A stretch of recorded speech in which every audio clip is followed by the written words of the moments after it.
शिक्षक मित्र सनी देवल जाधव या माझ्या YouTube चॅनलमध्ये आपले सहर्ष स्वागत आहे. कालच महा TET झालेली आहे आणि त्यातील पहिल्या पेपरची संभाव्य उत्तरपत्रिका आपण पाहत आहोत. आता हा पेपर जो आहे तो पेपर या ठिकाणी आलेला आहे. या पेपरबाबत थोडीशी माहिती सांगतो तुम्हाला की पर्यायावर जो टिक मार्क केलेला आहे ते त्याचं उत्तर आहे आणि अनुक्रमांकावर जे टिक मार्क केलेलं आहे पेन्सिलनं ते उमेदवारांना सोडवलेले किंवा त्याचे बरोबर आलेले ते प्रश्न आहेत. ज्या ठिकाणी अशा प्रकारे अनुक्रमांकावर टिक केलं नाही तो प्रश्न त्या उमेदवाराचा चुकलेला आहे. पर्यायावर जे टिक मार्क केलेला आहे तो पर्याय संभाव्य उत्तर समजावा. चला आपण मराठीचं पहिला पेज पाहूया. थोडक्यात पाहणार आहे मी. विश्लेषण मी देत बसणार नाहीये. तर याच्यामध्ये आपण पॉज करून आपण हे पाहू शकता.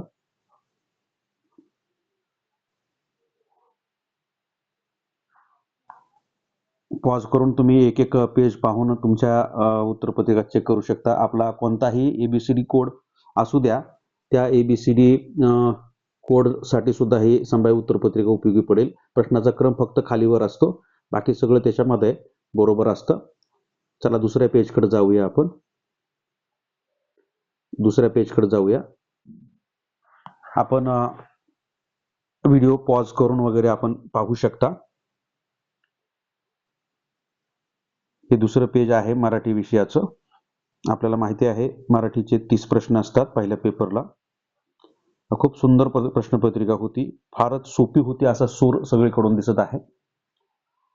या ठिकाणी पहा, अनुक्रमांकावर जे टिक मार्क केलेलं आहे ते उमेदवाराने बरोबर प्रश्न सोडवलेले आहे, टिक मार्क आहेत, आणि जे पर्यायावर निळ्या रंगात टिक मार्क केलेला आहे तो त्या प्रश्नाचा त्या ठिकाणी बरोबर किंवा संभाव्य उत्तराचा पर्याय आहे.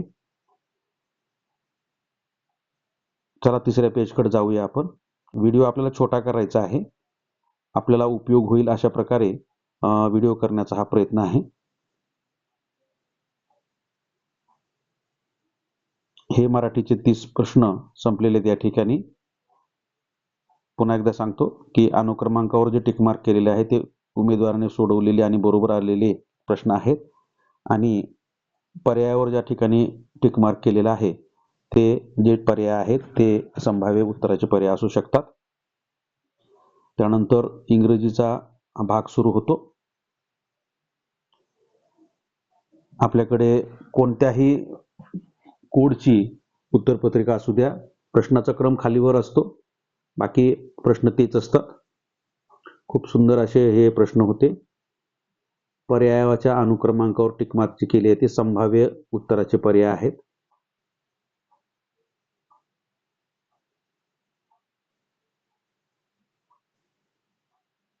दुसऱ्या पेजकडे आपण जातोय.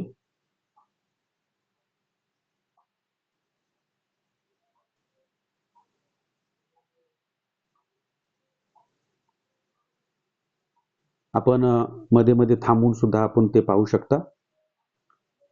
झूम सुद्धा तुम्ही करू शकता.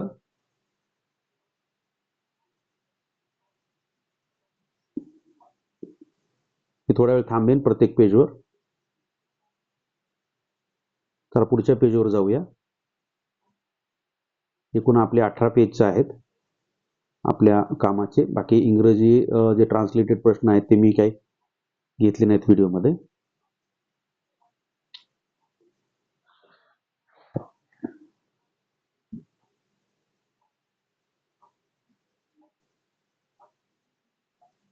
बरोबर जे पर्याय आहेत त्या पर्यायाच्या अनुक्रमांकावर संभाव्य उत्तर असं त्याला आपण म्हणूया.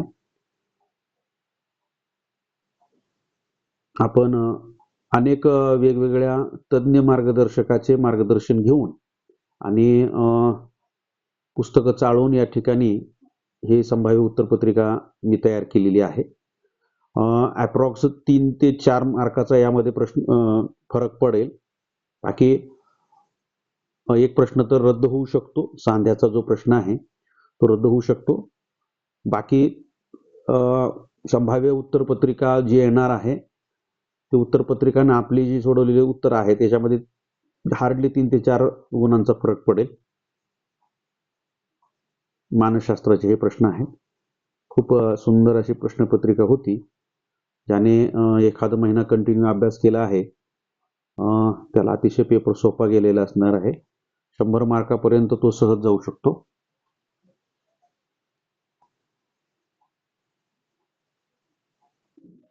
मी मध्ये मध्ये थोडंसं थांबत आहे. तुम्ही झूम वगैरे करून पाहू शकता किंवा व्हिडिओ पॉज करून सुद्धा तुम्ही पाहू शकता.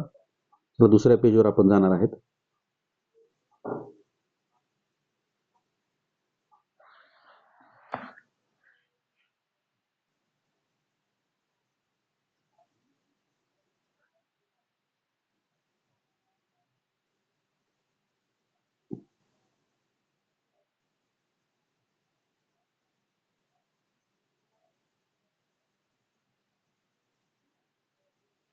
या ठिकाणी मानसशास्त्राचे 30 प्रश्न संपलेले आहेत.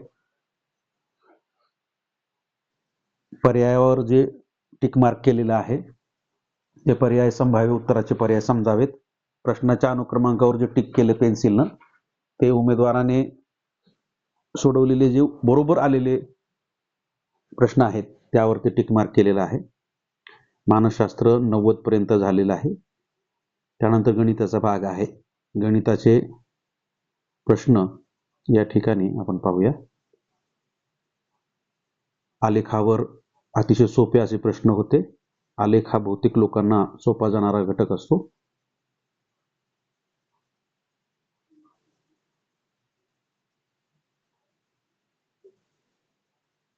आपण एखादं मिनिट एखाद्या पेपरवर थांबू शकतो, एखाद्या पेजवर थांबू शकतो. त्यात आपण झूम वगैरे किंवा पॉज करून आपण ते पाहू शकता.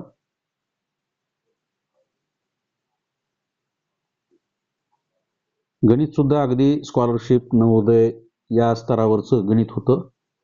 जे कोणी शिक्षक बांधव स्कॉलरशिपचे किंवा नवोदयचे क्लासेस घेत होते त्यांच्यासाठी तर गणित पैकीच्या पैकी मार्क देणारं होतं. एका संख्येची 3 पट आणि 6 यांची बेरीज 15च्या चौपटी इतकी आहे तर त्या संख्येचे निमपट किती? या प्रश्नाचा थोडासा पर्याय निमपट असल्यामुळे 18चे निम्म 9 असं केलेलं आहे. ते 9 हा पर्याय बरोबर आहे. या ठिकाणी तुम्ही झूम करून सुद्धा पाहू शकता प्रश्न.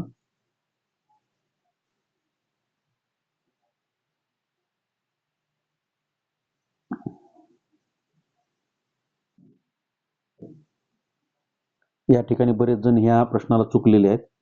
त्यांनी सगळ्या चौरसाची परिमिती काढलेली आहे. चौरस एकदम चिटकून असल्यामुळं त्या ठिकाणी परिमिती बहुत खूप जण चुकलेले आहे. 96 पर्याय सगळ्यांनी लिहिलेला आहे जास्त लोकांनी. पण तो पर्याय आहे 38.4 सेंटीमीटर.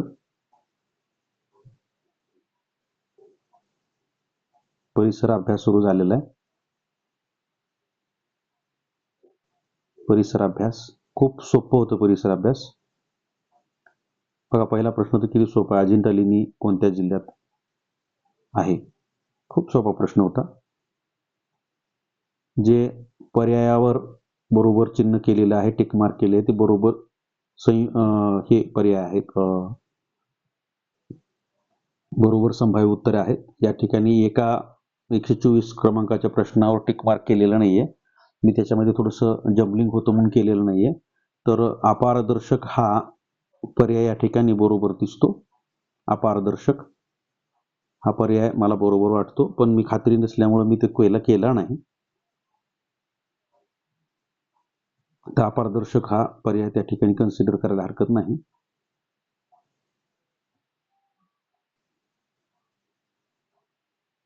एकशे 31.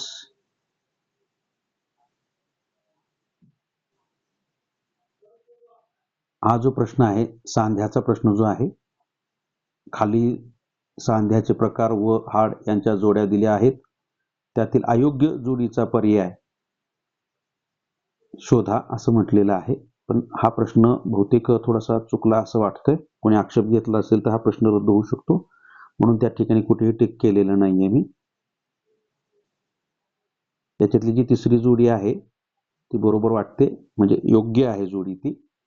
बाकीचे 3 जोड्या ह्या अयोग्य आहेत, त्याच्यामुळे हा प्रश्न रद्द होईल असं वाटतंय. त्यानंतर 133वा प्रश्न जो आहे तो खूप सोपा होता. डॉट उपचार पद्धती कोणत्या आजारासाठी आहे. चला शेवटच्या पेजकडे आपण जातोय. आपण झूम करून सुद्धा चालू व्हिडिओ झूम करून तुम्ही पाहू शकता.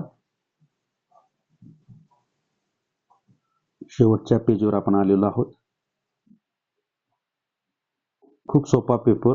अनेक अनुभवी शिक्षक सांगतात की टीईटीच्या इतिहासातला म्हणजे 15 डिसेंबर 2013 पासून आजपर्यंत सर्वात सोपा असा पेपर होता असं ते सांगतात. झूम करून तुम्ही हे पाहू शकता.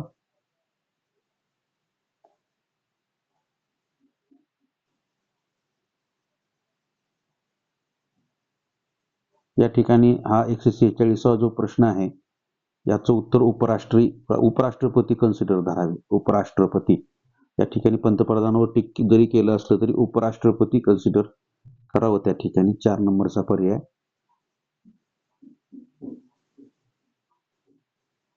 141वा जो प्रश्न आहे त्या ठिकाणी दुसरा पर्याय बरोबर समजावा. भांडवलदार व ब्रिटिश. त्या ठिकाणी टिक केलं नाही, त्याच्यावर खूप वाचन करावं लागलं, पण तो दुसऱ्या क्रमांकाचा पर्याय बरोबर वाटतो. भांडवलदार व ब्रिटिश. 149 वर सुद्धा टिक केलेलं नाहीये. त्या ठिकाणी दमट हा पर्याय बरोबर आहे. 149वा जो प्रश्न आहे कोणत्या हवामानात बाष्पीभवनाची क्रिया मंदावते, तर दमट हा पर्याय जो आहे तो बरोबर वाटतो. चला तर मग आपण बरोबर सोडवलेला असेल. ABCD सर्व कोडसाठी सुद्धा हे उत्तरपत्रिका, संभाव्य उत्तरपत्रिका आपल्याला मदतीची ठरेल. व्हिडिओ आवडल्यास कृपया लाईक करावे आणि चॅनल सबस्क्राईब केले नसेल तर सबस्क्राईब करावे आणि अनेकांना लाभ मिळण्यासाठी याची लिंक शेअर करावी. धन्यवाद. थँक्यू.